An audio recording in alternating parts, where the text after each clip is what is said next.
Bonjour à tous, bienvenue dans cette première vidéo d'introduction au logiciel RStudio. Alors si tu veux commencer à te familiariser avec l'interface et à te mettre dans de bonnes dispositions pour progresser rapidement sur ce logiciel, t'as cliqué sur la bonne vidéo.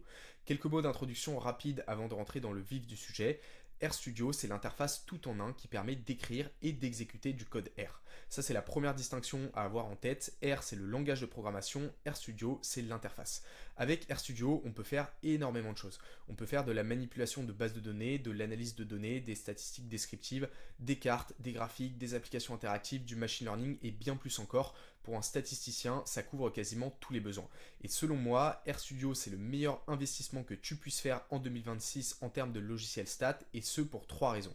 La première, c'est que R, c'est un langage de programmation qui est simple, et RStudio, c'est une interface qui est simple aussi, et qui est intuitive, beaucoup plus que d'autres langages et environnements de code. Et vraiment, le rapport simplicité sur nombre de fonctionnalités offertes, c'est le meilleur du marché pour moi, tout simplement. La deuxième raison, c'est qu'il y a un virage à prendre.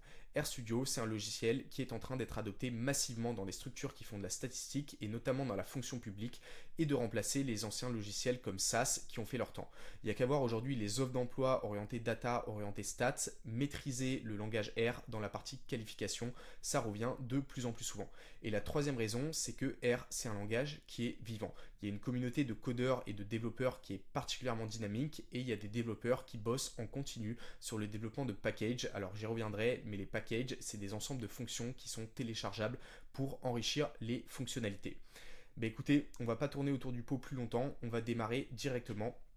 Alors, la première chose à faire pour commencer, c'est déjà d'aller télécharger le langage de programmation R et l'interface RStudio sur Internet. Donc pour ça, vous allez sur le site du POSIT, vous cliquez et ça va se faire en deux temps. D'abord, vous téléchargez le langage R et ensuite RStudio dans ce sens-là, parce que encore une fois, RStudio, c'est l'interface qui repose sur le langage R. Donc vous lancez les programmes, vous les exécutez et une fois que c'est fait, vous lancez RStudio depuis votre poste de travail et vous allez arriver sur l'interface qui va se présenter comme ceci avec trois fenêtres. On va directement aller dans File, New File, et là, vous tapez RScript. Je vous encourage vraiment à faire les commandes en même temps que moi, c'est la meilleure manière d'apprendre. Voilà, donc là on se retrouve avec quatre fenêtres et on est prêt à travailler. Je vais vous passer en revue le rôle des différentes fenêtres. Donc en haut à gauche, c'est notre espace script. C'est là qu'on va écrire notre code R au propre, le code qui fonctionne, le code qui est commenté, le code qui est joli à regarder. Vous allez vite comprendre. Ici en bas, c'est l'espace console. A l'inverse, l'espace console, c'est notre espace de travail, c'est l'espace brouillon. C'est l'espace où vous allez essayer différentes lignes de code pour arriver à votre objectif. Vous allez essayer certaines fonctions, vous allez vous tromper beaucoup jusqu'à trouver la bonne ligne de code, celle qui fonctionne. Et une fois que c'est fait, vous pouvez copier-coller cette ligne et la remonter dans le script au propre. Ça, c'est la console. Après, on a le terminal. Le terminal, c'est un terminal, au même titre que les terminaux des différents systèmes d'exploitation Windows, Mac, Linux. Ça, normalement, on s'en sert pas beaucoup, on reste essentiellement dans la console.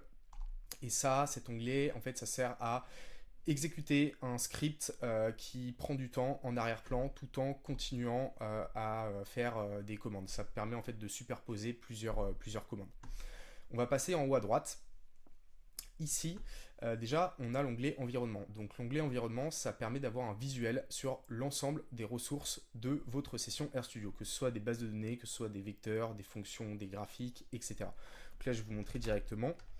Si je crée un objet âge et que je lui affecte la valeur 27, il va atterrir dans mon onglet ressources.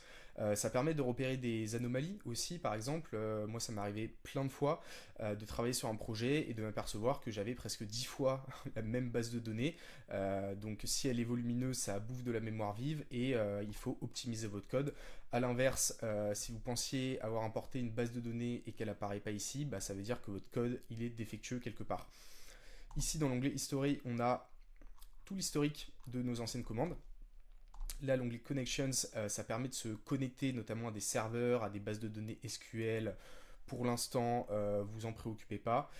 Et là, on a un onglet pour des tutoriels. On va passer en bas à droite.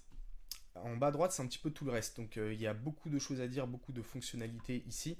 Déjà, l'onglet Files. Alors, l'onglet Files, qu'est-ce que c'est? C'est un aperçu de vos documents. Donc là, c'est clairement mon répertoire documents que je vous montre. J'ai rien à cacher, à part le fait que ce soit un peu le bordel. Et en gros, à quoi ça sert? Là, on va aller ici et on va sauvegarder notre script, ok, qui pour l'instant est en no name. Je vais aller dans l'espace que j'ai créé pour cette petite vidéo, dans script R, et je vais le nommer script exemple. Donc là, le nom a changé, je ne travaille plus dans le vide, et si je vais dans mon espace, je vois que mon script est bien là. Qu'est-ce que ça permet de faire? Si vous travaillez sur un projet et que vous devez exporter 10, 20, 100 fichiers Excel en lançant une boucle, vous lancez votre boucle, si elle fonctionne, vous allez voir les fichiers Excel apparaître un à un. En fait, ça permet encore une fois de tout avoir au même endroit et de ne pas être obligé de fermer RStudio pour ouvrir vos documents et vérifier que vos fichiers ils ont bien été exportés. Voilà, vous m'avez compris. L'onglet Plots, c'est tout simplement un onglet pour visualiser les graphiques que vous générez et vérifier que tout vous convient. L'onglet Package, donc les packages, j'ai évoqué ça au début. Faut bien comprendre que dans RStudio, on fonctionne à 99% avec des packages, d'accord. Il y a un certain nombre de fonctions qui sont contenues par défaut dans R, ce qu'on appelle la base R, mais très rapidement, vous allez être limité et vous allez devoir faire appel à des packages. Alors les packages, il y en a vraiment pour tous les goûts, hein. Il y a des packages pour faire des graphiques, il y a des packages pour faire de l'analyse de données, il y a des packages pour faire du machine learning, du web scraping, que sais-je. Ça couvre vraiment tous les besoins. Donc là, si je pointe par exemple sur le package ggplot2, alors où il est, toc toc, ggplot2, c'est le package star un petit peu pour faire des graphiques. En fait, comment utiliser les fonctions d'un package? Ça se fait en deux temps. D'abord, on doit installer ce package.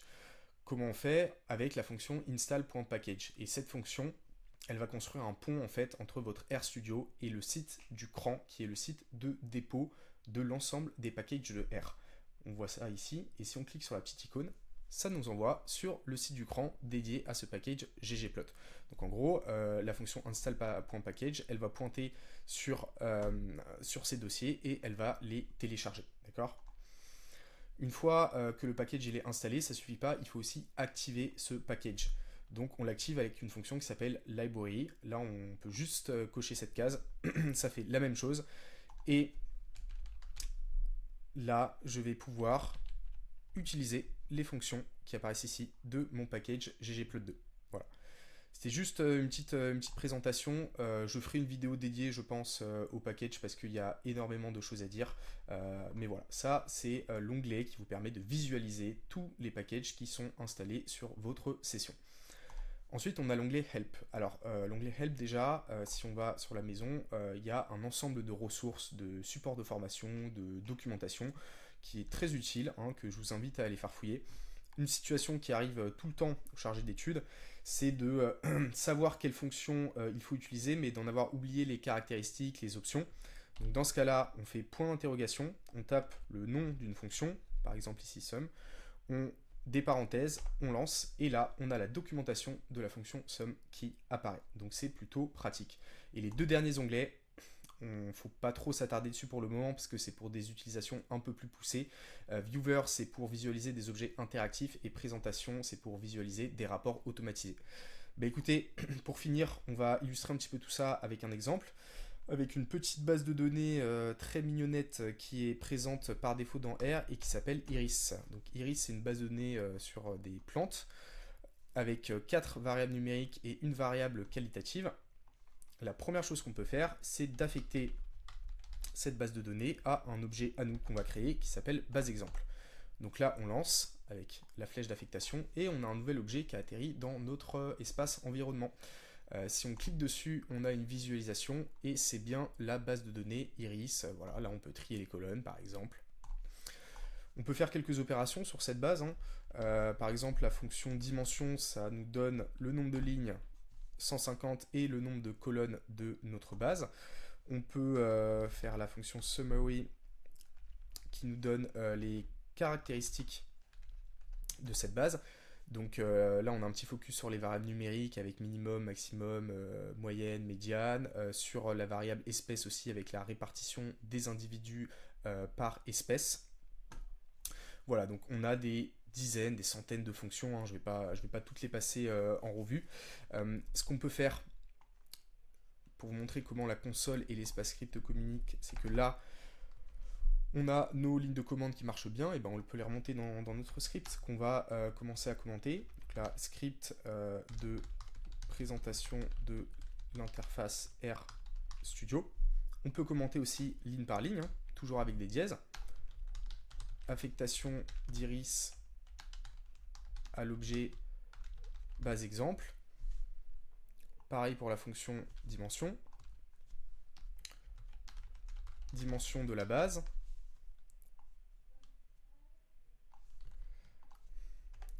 Hop, information supplémentaire. On fait un CTRL S.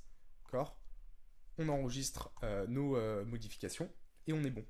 Qu'est-ce qu'on peut faire encore? On peut faire un petit graphique par exemple. Si on veut connaître par exemple la relation entre la longueur des tiges et la longueur des pétales, hein, deux variables de la base iris, on va faire plot. Plot, c'est la fonction qui permet de créer le graphique. Le nom de notre base. Le dollar, c'est pour sélectionner une colonne. Donc là, on va prendre la longueur des tiges. On va refaire la même chose et sélectionner la longueur des pétales.